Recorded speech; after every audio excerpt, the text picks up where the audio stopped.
ईदी Amin Uganda का तानाशाह, जिसे सबसे क्रूर और निर्दयी तानाशाहों में से एक माना जाता है।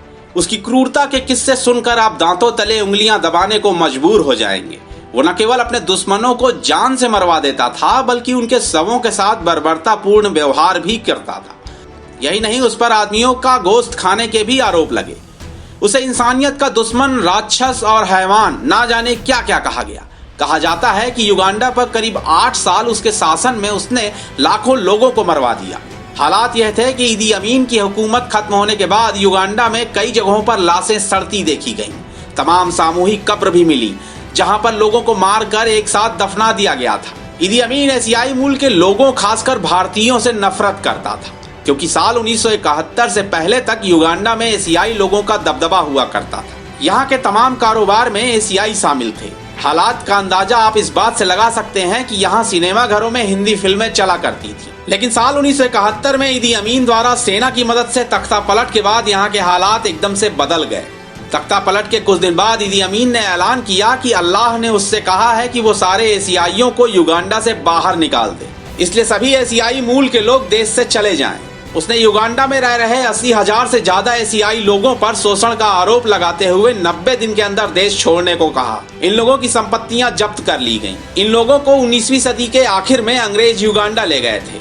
9 अक्टूबर 1962 को युगांडा ब्रिटेन की दास्ता से मुक्त हो गया था। आजादी के बाद मिल्टन ओबेटो युगांडा के पहले प्रधानमंत्री बने। 4 साल बाद ओबेटो ने मौजूदा राष्ट्रपति को पद से हटाकर सत्ता पर कब्जा कर लिया। ओबेटो अपने जनरल ईदी अमीन के बल पर अपनी तानाशाही सत्ता चला रहे थे, जो एक बेहद कम पढ़ा लिखा आदमी था और ब्रिटिश सेना में रसोइये के रूप में शामिल हुआ था। उसने तेजी से तरक्की की और साल 1966 में ओबेटो ने उसे सेना अध्यक्ष बना दिया। यह वह दौर था जब युगांडा भ्रष्टाचार और अराजकता से जकड़ा हुआ था। साल 1971 में ओबेटो राष्ट्रमंडल की बैठक में शामिल होने सिंगापुर गए तो ईदी अमीन ने मौके का फायदा उठाया और तख्ता पलटकर सत्ता को अपने कब्जे में कर लिया। इस तख्ता पलट का न केवल युगांडा की जनता ने बल्कि पश्चिमी देशों ने भी स्वागत किया। इसे लीबिया के गद्दाफी, सोवियत संघ और पूर्वी जर्मनी का समर्थन भी प्राप्त था। वहीं तमाम अफ्रीकी देश इस तख्ता पलट से नाराज थे। युगांडा का पड़ोसी देश तंजानिया भी इसी बात से नाराज था। उसने तो अपदस्थ राष्ट्रपति ओबेटो को राजनीतिक शरण भी दी। जल्द ही ईदी अमीन ने अपना असली रूप दिखाना शुरू कर दिया।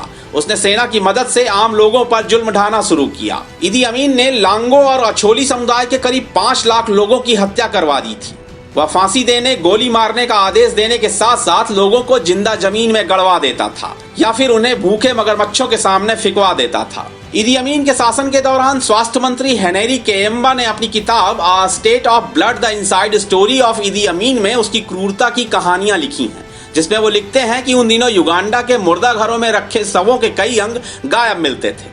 साल 1974 के जून महीने में एक अधिकारी को गोली मारकर उसकी आंखें निकलवा ली गई थी और उसकी लाश जंगलों में फेंकवा दी गई। केयम्बा दावा करते हैं कि कई बार ईदी अमीन ने मारे गए लोगों के शवों के साथ अकेले वक्त बिताने की इच्छा जताई। मार्च 1974 में कार्यवाहक सेना अध्यक्ष की हत्या के बाद ईदी अमीन उसकी लाश देखने अस्पताल तक गया और वहां उसने अपने अधिकारियों से उसे शव के साथ अकेला छोड़ देने को कहा। हालांकि किसी ने यह तो नहीं देखा कि ईदी अमीन ने लाश के साथ क्या किया, लेकिन तमाम लोगों का कहना है कि उसने उस लाश से खून पिया, क्योंकि अमीन काकवा जनजाति से था, जिसमें दुश्मन का खून पीने की प्रथा थी। उसके बारे में दावा किया जाता है कि वो आदमखोर था, यानी वह इंसानों का मांस खाने का शौकीन था।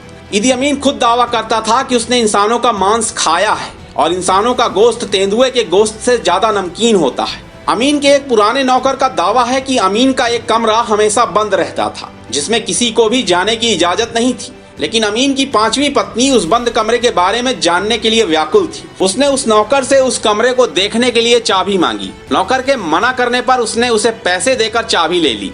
अमीन के इस बंद कमरे के अंदर उसे 2 फ्रिज मिले, तो उसमें उसके एक पूर्व प्रेमी का कटा हुआ सिर रखा था। यह देखते हुए अमीन की पत्नी बेहोश होकर गिर पड़ी। इसी तरह ईदी अमीन ने कई महिलाओं के कई प्रेमियों को मरवा दिया था। उसने कई महिलाओं से संबंध रहे। उसकी 5 पत्नियां और 30 से ज्यादा बच्चे थे, फिर भी वो और शादियां करना चाहता था। ईदी अमीन ने अपने जीवन के अंत में वही काटा जो उसने खुद बोया था।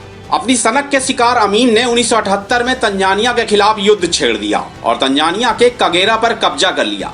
लेकिन तंजानिया ने इसका करारा जवाब दिया और साल 1979 में तंजानिया की सेना और युगांडा से निर्वासित नागरिकों की फौज ने जवाबी हमला कर दिया। इस बार अमीन को लीबिया के गद्दाफी की मदद काम नहीं आई। तंजानिया की सेना ने युगांडा की राजधानी कंपाला पर कब्जा कर लिया। इदी अमीन को जान बचाकर लीबिया से भागना पड़ा। यहाँ से वह सऊदी अरब पहुंचा, जहां उसे राजकीय अतिथि बनाकर शरण दी गई। यहाँ जिद्दा में वह 24 साल रहा। इस दौरान वह किडनी की बीमारी से पीड़ित हो गया। अगस्त 2003 में 78 साल की उम्र में उसकी मौत हो गई। लेकिन इन सब के बाद भी उसे अपने किए पर कभी कोई पछतावा नहीं रहा। एक इंटरव्यू में जब उससे पूछा गया कि क्या उसे अपने किए गए कुकर्मों पर कोई अफसोस है, तो उसने जवाब दिया कि नहीं। उसने कहा कि वह उन सुखद यादों का आनंद उठाता है और उसे मिस भी करता है।